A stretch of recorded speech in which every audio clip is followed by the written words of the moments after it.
3 hours ago, I married Marcus Reed. Marcus is a pediatric surgeon, a man with hands so steady they can repair a child's heart, and a soul so pure he assumes the rest of the world operates with the same empathy. Marcus comes from old wealth. The kind of wealth that doesn't just buy property, it buys silence, loyalty, and reputations. And at the apex of that wealth sat Vivien Caldwell, his mother.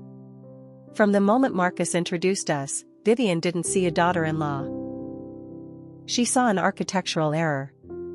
A blemish on the legacy she had spent decades curating. I didn't come from her circle. I didn't have a trust fund or a lineage rooted in high society politics. I had a degree, a toolbox, and a habit of looking people dead in the eye. Vivien hated that. She never raised her voice. Women like Vivien don't scream. They manipulate the atmosphere until you suffocate. But tonight, at our wedding reception, held inside a historic, industrial chic conservatory I had personally spent 8 months restoring, the Cold War became a crime scene. The venue was my masterpiece. I had designed the copper panels behind the main bar myself, polishing them until they reflected the entire room like a warm, distorted mirror.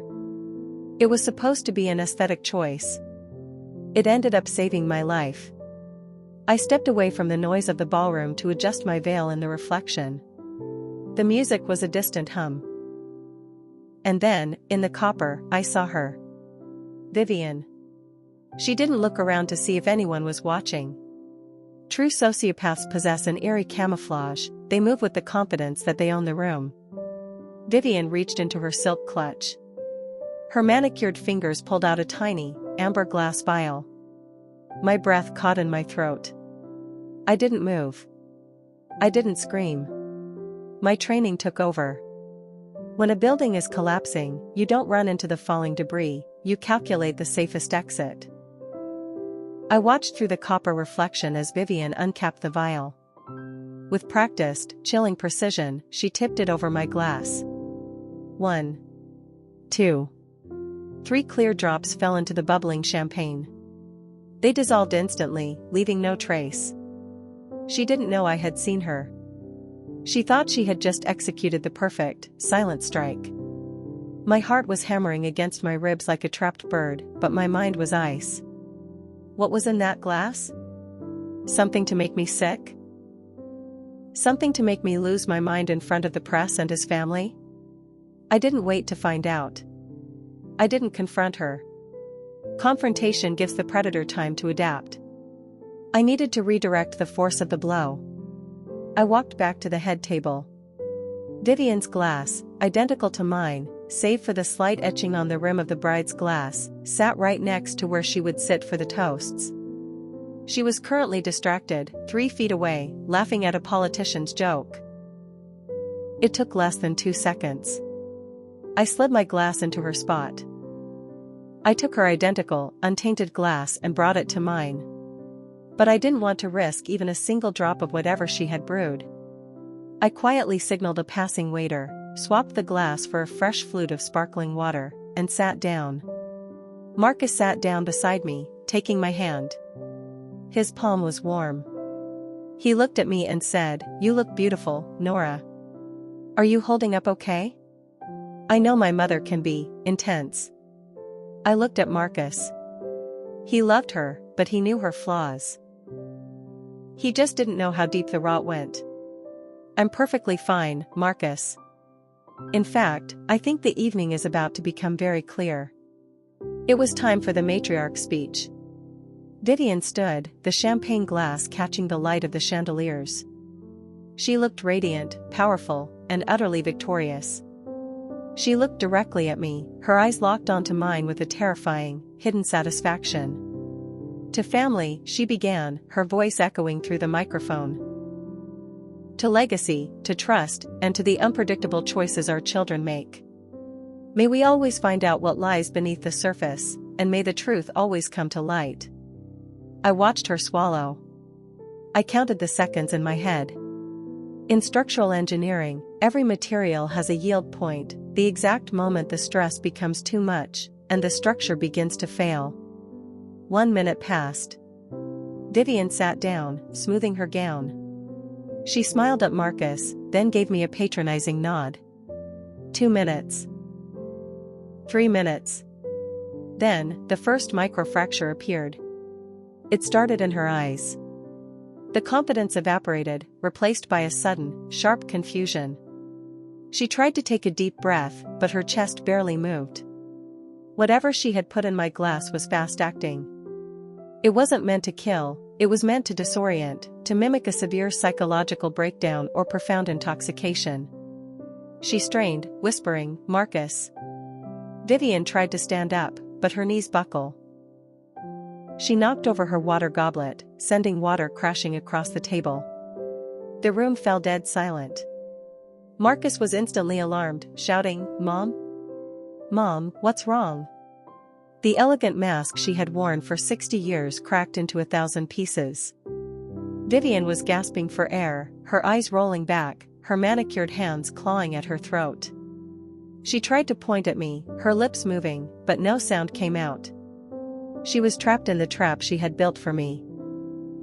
Marcus was on his knees beside her, his medical instincts taking over.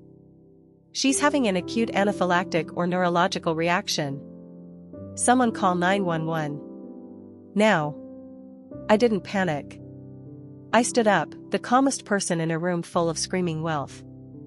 I stepped forward, taking control of the venue staff. "Clear the room. Move the guests to the courtyard. Keep the entryway clear for the paramedics." As the staff rushed to follow my orders, I walked over to where Vivien's clutch had fallen to the floor during her collapse. It had burst open.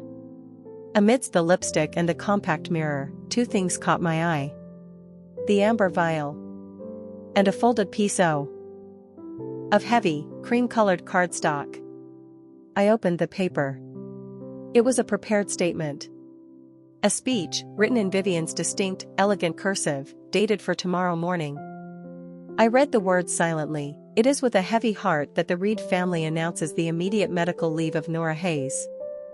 Following a deeply tragic, public psychological episode at the wedding reception, induced by substance abuse and severe emotional instability, Nora has checked into a private facility." My blood ran cold. It wasn't just a prank. It was a calculated, pre-planned social execution. She was going to drug me, let me lose my mind in front of 300 influential guests, and then use this prepared statement to force Marcus to annul the marriage due to my unstable nature. She had designed the perfect demolition of my life. She just didn't realize I had changed the blueprints. By the time the ambulance arrived, Vivien was stable but unresponsive, her nervous system temporarily overwhelmed by her own poison. Marcus stayed behind for a moment, trying to process the sudden tragedy. He was trembling. I walked up to him in the empty, ruined ballroom. I didn't say a word. I just handed him the folded cream cardstock. He looked at it in confusion and asked, What is this, Nora?" "Read it, Marcus. Read what your mother wrote yesterday." I watched his face as his eyes scanned the lines. The transition from grief to absolute, horrified disbelief was stark. The color completely drains from his skin. This doesn't make sense. "She wrote this before tonight? She says here you had a breakdown, but you're fine. She was planning this? She didn't just plan a speech, Marcus. Come with me." I led Marcus into the venue's security office. A bank of monitors glowed in the dark room. Because I had restored this building, I knew the security infrastructure inside out. I knew exactly which camera angled down toward the head VIP table. I pulled up the footage from 20 minutes ago. I hit play. The monitor showed the high-definition footage of Vivien slipping the drops into Nora's glass, followed by my response where I calmly switched the glasses when Vivien turned away. Marcus stared at the monitor. He didn't blink. For a surgeon, clarity is everything. He was looking at the undisputed diagnostic data of his mother's malice. The woman who raised him, the woman who preached dignity and honor, had attempted to chemically destroy the woman he loved. In a whisper of utter realization, he said, "She poisoned the glass." She tried to destroy you. She tried to destroy us. I didn't cause her collapse, Marcus. I just allowed her own poison to reach its intended destination. 2 weeks later, the police investigation was finalized. The amber vial found in Vivien's purse contained a concentrated, black-market neurological sedative. Combined with the security footage and the handwritten letter proving premeditation, the state oversight didn't view it as a family dispute. They viewed it as first-degree felony poisoning. Vivien survived the night, but her reputation did not. The high society circles she lived to impress turned their backs on her overnight. She is currently awaiting trial, stripped of her influence, confined not to a mansion, but to a legal system that wealth cannot bribe. But the biggest change wasn't Vivien's downfall. It was our foundation. Marcus did something I never expected. He didn't make excuses for her. He didn't ask me to drop the charges to save the family name. He chose reality over obligation. He stepped away from the Reed family trust, left the toxic estate behind, and we bought this small, fixer-upper house in the countryside. There are no crystal chandeliers here. The floors creak, and the walls need structural reinforcement. But everything here is honest. In my line of work, there is a Japanese art form called Kintsugi. When a piece of pottery breaks, they don't throw it away, and they don't hide the cracks. They repair the fractures with liquid gold. The gold makes the flaws visible, but it makes the vessel infinitely stronger and more beautiful than it ever was before it broke. Our marriage did not begin in a peaceful blueprint. It began with a sudden, violent collapse. But because we faced the rot together, we cleared away the debris. And what we are building now, on a foundation of absolute truth, is something that no amount of poison can ever tear down.